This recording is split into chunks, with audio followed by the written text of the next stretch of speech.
अलग अलग कालखंड में अलग अलग नामों से विख्यात पृथ्वी का सबसे मनोरम और रहस्यमयी देश भारतवर्ष एक सनातन और पौराणिक देश है।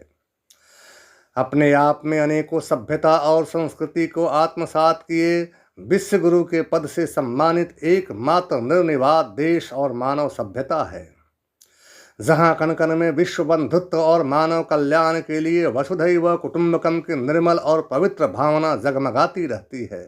जहाँ मंदिरों के मधुर घंटी और शंखनाद के मृदुल निनाद के साथ साथ सर्वे भवन्तु सुखिनः सर्वे सन्तु निरामया का पावन उद्घोष गूंजते रहता है। लेकिन प्रकृति के नियमानुसार जहाँ मीठा होता है, मक्खियाँ भी वहीं रहती है। उजाले के साथ अंधेरा और सुबह के साथ शाम का भी चक्र चलता रहता है। इस महान देश को महान बनाने के लिए अनेकों ज्ञानी विज्ञानी ऋषि महर्षि और यशस्वी सूरवीरों ने अपना सर्वस्व बलिदान कर इस तपोस्थली सस्य श्यामला भूमि को पुष्पित पल्लवित करते रहे हैं। ऐसे ही भारत के महान सपूत और शिल्पकार थे शुंग वंश के संस्थापक ब्रह्मर्षि पुष्यमित्र शुंग। इतिहास के इस महानायक और भारत भाग्य विधाता के अमूल्य कृति को सुनियोजित तरीकों से कुछ देशी लोगों के साथ विदेशियों ने भी नष्ट करने का कुत्सित प्रयास किया। पुष्यमित्र शुंग पाटलिपुत्र के महान साम्राज्य मौर्य वंश के अंतिम शासक बृहद्रथ मौर्य का सेनापति था।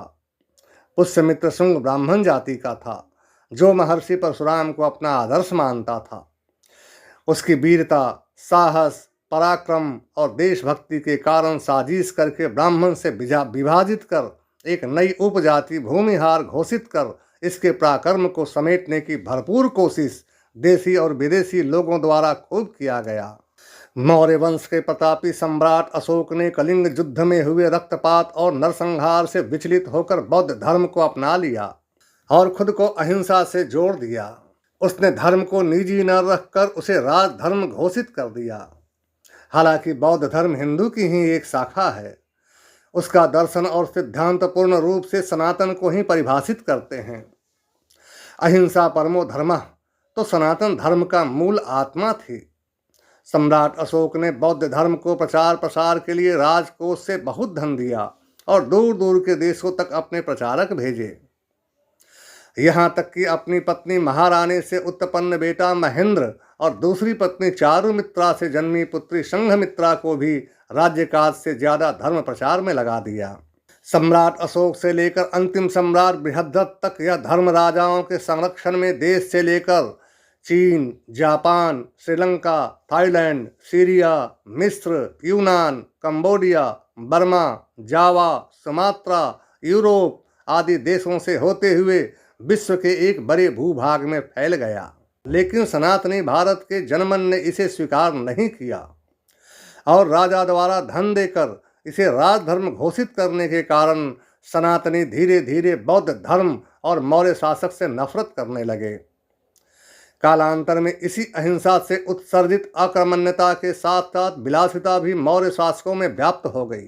भारत के चारों तरफ से विदेशी, खासकर यवन लोग कुछ देशी गद्दारों के साथ साजिश कर पूर्व में हुए अपना अपमान, जैसे सिकंदर को विश्व विजेता नहीं बनना, चंगेज खान के सपने न पूरा होना, चंद्रगुप्त के पराक्रम से पराजित सेल्युकस के पुत्री हेलेना का चंद्रगुप्त से समझौते के अंतर्गत शादी होना और उससे उत्पन्न पुत्र जस्टिन को राजपाट न मिलना जैसी घटना से यवन समाज खुद को हीन और अपमानित महसूस करता था। इसी हीनता को श्रेष्ठता में बदलने के लिए यवन सतत प्रतिबद्ध थे। धीरे धीरे मौर्य सम्राट के अहिंसक होने के कारण भारत की सीमावर्ती क्षेत्रों में यवनों का जमावड़ा लगने लगा, लेकिन अभी भी किसी में प्रत्यक्ष रूप से मौर्य साम्राज्य को चुनौती देने का साहस नहीं था। इसलिए वे लोग बौद्ध भिक्षु के रूप में प्रवेश करने लगे। उनको बहुत सारे बौद्ध मठों और सनातन विरोधी बौद्धों का साथ भी खूब मिलने लगा। दोनों का मकसद सनातन को मिटाकर अपना अपना धर्म और विचारधारा को प्रसारित करना था। इस काम में मौर्य शासक का भी छद्म रूप से योगदान प्राप्त था। मगध का सम्राट भले ही धर्म परिवर्तित कर लिए थे, लेकिन मगध की जनता अब भी पूर्ण सनातनी ही थी। राजा के उपेक्षा के कारण लोगों में बौद्ध धर्म के प्रति नफरत भी बहुत था, जिसका प्रमाण नालंदा का सनातनी ज्ञान से सिंचित नालंदा विश्वविद्यालय जो कि बाद में मगध साम्राज्य द्वारा बौद्ध विहार घोषित कर दिया गया था, उसे तुर्क अफगान सेनापति बख्तियार खिलजी हुई ही जला नहीं पाते। नालंदा के आसपास के रहने वाले ब्रह्मर्षि समाज के प्रचंडता को बख्तियार कदापि नहीं झेल पाते, क्योंकि यह समाज ज्ञान में ऋषियों की तरह, पराक्रम में परशुराम की तरह और अपनी पसीनों से धरती का सीना चीर खूब फसल उगाने वाला यह ब्राह्मण समाज उसका अस्तित्व मिटा डालते। लेकिन बौद्ध धर्म से नफरत होने के कारण ही लोगों ने जलाने वाले को सहयोग कर दिया और एक अमर कीर्ति मिट गया। बख्तियार खिलजी के साथ साथ मौर्य बौद्ध शासकों को भी सनातन ज्ञान से चिढ़ थी, जिसका कारण था कि एक बार बख्तियार खिलजी जब बीमार पड़ा तो दुनिया भर के हकीम और वैद्यों ने उसके बीमारी को लाइलाज बता दिया। तब मरणासन्न खिलजी को नालंदा के ज्ञानी वैद्यों ने सरलतापूर्वक उसका इलाज कर स्वस्थ कर दिया।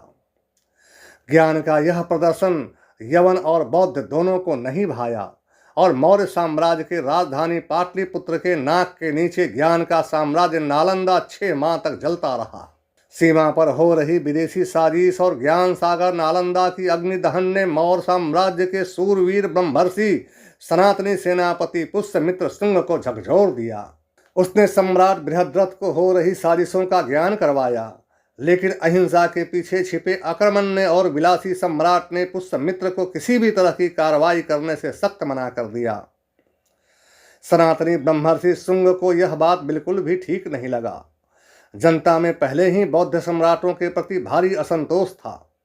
बहुत सारे सनातन मंदिरों और पूजा स्थलों को राज्य कोष से धन देकर सत्ता की ताकत से बौद्ध विहार में बदल देने से अंदर ही अंदर चिंगारी सुलग रही थी। शुंग ने अपने अधीनस्थ सेना नायकों से वार्ता कर स्थिति की जानकारी दी तो समस्त सेना एक साथ हुंकार उठी कि मगध की सेना हमेशा अपने सेनापति के पीछे खड़ी है, न कि किसी सम्राट के पीछे।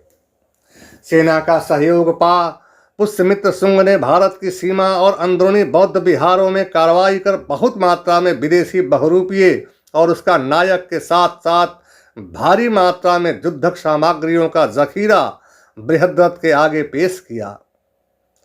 अपने मना करने के बाद भी देशभक्ति की इस कार्रवाई को बृहद्रथ ने अपना अपमान माना और शुंग को अपमानित कर आक्रमण कर दिया। सम्राट के अहिंसक होने का ढोंग 1 मिनट में खुल गया। अकर्मक राजा की यह कार्रवाई देशभक्त पराक्रमी ब्रह्मर्षि को असह्य था। उसने वहीं तलवार निकाला और कायर ढोंगी राजा को एक ही बार में 2 टुकड़े में चीर दिया और 185 ईसा पूर्व में खुद को हिंदू सम्राट घोषित कर दिया। ब्रह्मर्षि समाज का इस अप्रतिम पौरुष और पराक्रम कुछ देशी और विदेशी शासकों और विद्वानों को नासूर की तरह चुभने लगा। इसलिए वानभट्ट ने हर्ष चरित्र में शुंग को अनार्य कहकर लोगों को भरमाने और ब्रह्मर्षि समाज को अपमानित करने की सफल कोशिश की। जनता और सेना पुष्यमित्र के साथ थी, इसलिए कहीं कोई विद्रोह नहीं हुआ। उसने राज्य कोष से बौद्ध धर्म को पोषण के लिए दी जा रही धनराशि को बंद कर बौद्ध मठों को कंगाल कर नेस्तनाबूद कर दिया। उसका शासन और प्रताप इतना प्रबल था कि उसने मर्यादा पुरुषोत्तम श्री राम के बाद 3 सफल अश्वमेघ यज्ञ कर पुनः हिंदवी स्वराज्य और वैदिक धर्म को पुनर्जीवित और स्थापित किया।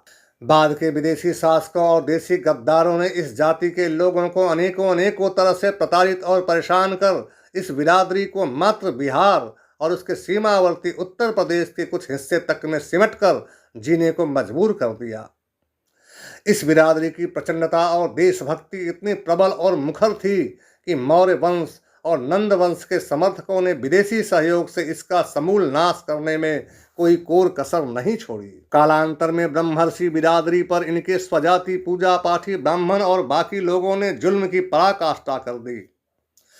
इससे मजबूर और लाचार होकर यह जाबाज धर्म रक्षक बिरादरी ने अपना सरनेम यानी टाइटिल बदलकर शुंग से सिंह, शर्मा, ठाकुर, राय, मिश्रा, दुबे, तिवारी आदि अनेक सरनेम में बदलकर अपने अस्तित्व की रक्षा की और आज भी पूरे आबताब और शानो शौकत से अपनी उपस्थिति और उपलब्धि को चतुर्दिक फैलाकर यशस्वी जीवन जी रही है। धन्यवाद।